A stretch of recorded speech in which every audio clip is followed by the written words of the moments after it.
বৃষ্টিকাল ছিল। সকাল সকাল কালো মেঘ করে চারিদিকে ঝড় ওঠে।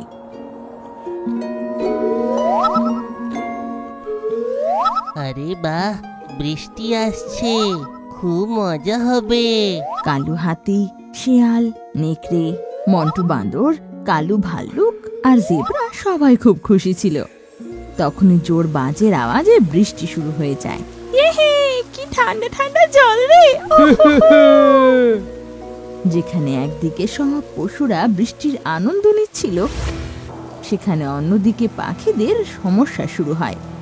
টিনু পাখি নিজের বাচ্চাকে নিয়ে আরাম করে শুয়েছিল। তখনই ওর বাসায় জল পড়তে লাগে। আরে আরে, আমার বাসায় হঠাৎ করে এত জল এলো কোত্থেকে? ঘুম থেকে উঠে দেখে যে বৃষ্টি হচ্ছে। আরে, এত জোরে বৃষ্টি! এতে তো আমার বাসা খুব তাড়াতাড়ি জলে ভরে যাচ্ছে। ওঠে বাবু! দুজনই তখন বাসা থেকে বেরিয়ে যায় আর একটা গাছের মোটা ডালের নিচে গিয়ে বসে। অন্যদিকে চিংকি ময়নারও একই অবস্থা ছিল। ওর বাসা বড় ছিল, তবু ওর বাসায় জল ভরেছিল। আরে দেখো দেখো চিংকির বাবা, এই জল ভরে গিয়ে বাসা না ভেঙে যায়। আর ওদের বাসা থেকে বেরোতে চোখের সামনে ওদের বাসা ভেঙে পড়ে যায়। হে ভগবান! আর যতক্ষণ এভাবে বৃষ্টি হতে লাগে, পাখিদের হয়রানি লেগেই থাকে। দুপুরে বৃষ্টি থামতেই সবাই শের খানের সামনে জমায়েত হয়। শের খান, দেখুন না, বৃষ্টির কারণে আমরা সবাই পাখিরা খুব হয়রানিতে আছি। আমাদের জন্য আপনি কিছু একটা করুন। আমি বৃষ্টির সঙ্গে লড়াই কি করে করতে পারি? এটা প্রকৃতির নিয়ম, না আমি সেইটা আটকাতে পারবো আর না লড়াই করতে পারবো। মন্টু বাঁদর বলে, তোমরা নিশ্চয়ই সিংহকে নিজের রাজা ভেবেছ, কিন্তু যদি আমি এর জায়গায় থাকতাম তাহলে নিশ্চয়ই তোমাদেরকে আমি সাহায্য করতাম। এটা শুনে সব পাখি আর পশুরা ওর দিকে রেগে মেগে তাকিয়ে থাকে। তারপর আবার মেঘ হয় আর সব পশু পাখিরা নিজের ঘরে চলে যায়। এদিকে শের খানও চিন্তায় বৃষ্টিতে ভিজতে ভিজতে এগিয়ে যায়। কিছু দূর এগোতে শের খান একটা গাড়ি দেখতে পায়। সেই ট্রাক থেকে একটা ডাকু বেরিয়েছিল। আহা, আজ তো মজা এসে গেল। একটা ট্রাক লুট করলাম। শুধু এতে যেন দামি জিনিস থাকে, এগুলোকে বিক্রি করে আমি তো ধনী হয়ে যাব। তার আগে আমি কিছু শিকার করে নি। আরে, তো শিকার করতে চায়, কিন্তু আমি আমার জঙ্গলের একজনকেও মারতে দেব না একে। তখনই শের খান ওর উপর লাফিয়ে পড়ে আর ওকে শেষ করে দেয়। শের খান তারপর পেট ভরে আর মাংস খায় আর সেখান থেকে চলে যায়। তখনই মন্টু বাঁদর সেখানে আসে। আরে আরে, এইটা তো ট্রাক, কিন্তু এটা জঙ্গলে কি করছে? ও কিছু একটা ভেবে ট্রাকের ভেতর ঢুকে যায়। ট্রাকের ভেতর রাখা হাজারো ছাতা দেখে ওর চোখ যেন ছানা বড়া হয়ে যায়। তখন মন্টু বাঁদর একটা ছাতা নিয়ে জঙ্গলের দিকে রওনা হয়।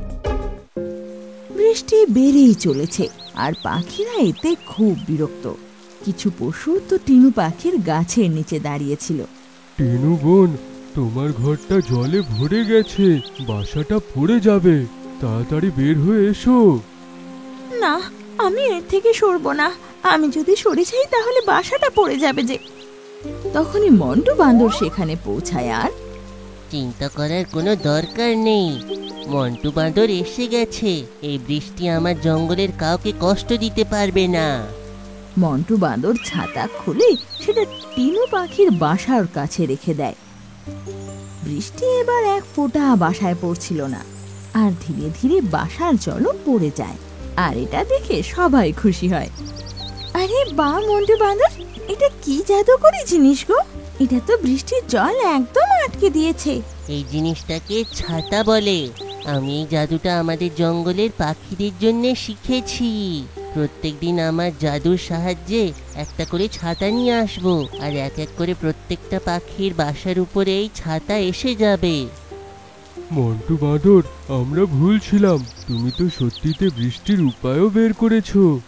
এখন তো মনে হয় তোমাকেই রাজা বানাতে হবে। মন্টু বাঁদরের জয় হোক। তখনই শের খানও সেখানে এসে পৌঁছায়। এইসব কি হচ্ছে এখানে? শের খান দেখুন, মন্টু বাঁদর কি করে নিজের জাদু দিয়ে এই ছাতা বানিয়েছে আর আমার কষ্টটাকে দূর করলো। আপনি তো এই বিষয়তে ভাবেননি। জাদু শিখে ছাতা বানিয়েছে। ছাতা দেখে শের খান বুঝতে পারে যে মন্টু বাঁদর আসলে সব পশুদের বোকা বানাচ্ছে সেখানে, কিন্তু এটা করে বরং ও পাখিদের সাহায্যই করছিল, তাইও কিচ্ছু বলে না। এবার ধীরে ধীরে সব পশু পাখিরা মন্টু বাঁদরকে সম্মান দেওয়া শুরু করে, সারাদিন ওর সেবা করে। আর বিকেল বেলা সব পশু পাখিরা ওর সামনে প্রস্তাব নিয়ে আসে। মন্টু বাঁদর, আজ রাতে জাদু দিয়ে যে ছাতাটা আপনি বানাবেন না, সেটা আমার বাসায় দেবেন। বৃষ্টির কারণে তো আমার বাসার অবস্থা খুব খারাপ। নিশ্চয়ই ময়না, আমি সকাল অবধি তোমার কষ্ট দূর করে দেব। রাত 12টা বাজতেই মন্টু বাঁদর আবার সেই গাড়িটার কাছে যায় আর ওর থেকে একটা ছাতা বের করে আনে।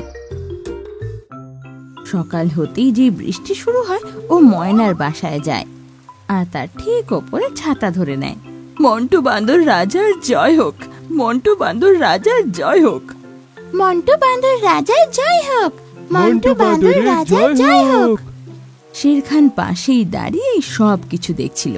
এতগুলো পাখি কষ্টতে আছে, আরে প্রত্যেক দিন একটা করে ছাতা নিয়ে আসছে। দেখতে হবে তো যে কোন জাদু শিখে এমন ছাতা বানাচ্ছে। সে রাতে শের খান মন্টু বাঁদরের পিছন নেয় আর জানতে পেরে যায় যে মন্টু বাঁদর সে ট্রাক থেকে ছাতা নিয়ে আসছে। আর এটা দেখে শের খান মনে মনে হাসে। পরের দিন সকালে ঘোর বৃষ্টিতে মন্টু বাঁদর আবার একটা ছাতা নিয়ে আসে আর অনেক পাখি ওর সামনে দাঁড়িয়েছিল। এইটাই হলো আমার মাহাত্ম্য। আমি আরেকটা পাখির কষ্ট দূর করতে চলেছি। মন্টু বাঁদর মহারাজ, এই ছাতা আমাকে দিন। তখনই শের খান সেখানে চলে আসে। আর শুধু একটা পাখি ছাতা পাবে না, আর সব কটা পাখি ছাতা পাবে। আমার তরফ থেকে তোমাদেরকে ছাতা দেওয়া হবে। শের খান, আপনিও কি মন্টু বাঁদরের মতন জাদু শিখেছেন? রামু হাতি, সামনে এসো। কিছুদিন আগে একটা ডাকু একটা ট্রাকে করে জঙ্গলে এসেছিল আর জঙ্গলের জানোয়ারদেরকে শিকার করার জন্য বের হয়েছিল, কিন্তু তখন আমি তাকে মেরে ফেলি আর সেইখান থেকে চলে যাই। কিন্তু আমি জানতাম না যে সেই ট্রাকটা ছাতাতে ভরা আছে। যখন বাঁদর সেইখানে পৌঁছালো তো সে ট্রাকের থেকে একটা ছাতা উঠিয়ে নেয় আর এইখানে এসে টিনুকে দিয়ে দেয়। আর সে মিথ্যে কথা বলে যে সে নিজে জাদু দিয়ে ছাতা তৈরি করে, যাতে প্রত্যেক দিনের জয় জয়কার হোক। মন্টু বাঁদর, তুমি চাইলে একদিনের মধ্যে প্রত্যেকটা পাখিকে তুমি ছাতা এনে দিতে পারতে, কিন্তু তুমি যে আমাদেরকে বোকা বানিয়েছো, এটা একদম ঠিক ছিল না। এর শাস্তি তো তুমি পাবেই। না, তখনই কালু ভাল্লুক আর হরিণ মন্টু বাঁদরের 2 হাত ধরে নেয় আর সামনে থেকে গন্ডার দৌড়ে দৌড়ে আসে। গন্ডার মন্টু বাঁদরকে এমন এক গুঁতো মারে যে ও অনেক দূরে গিয়ে পড়ে।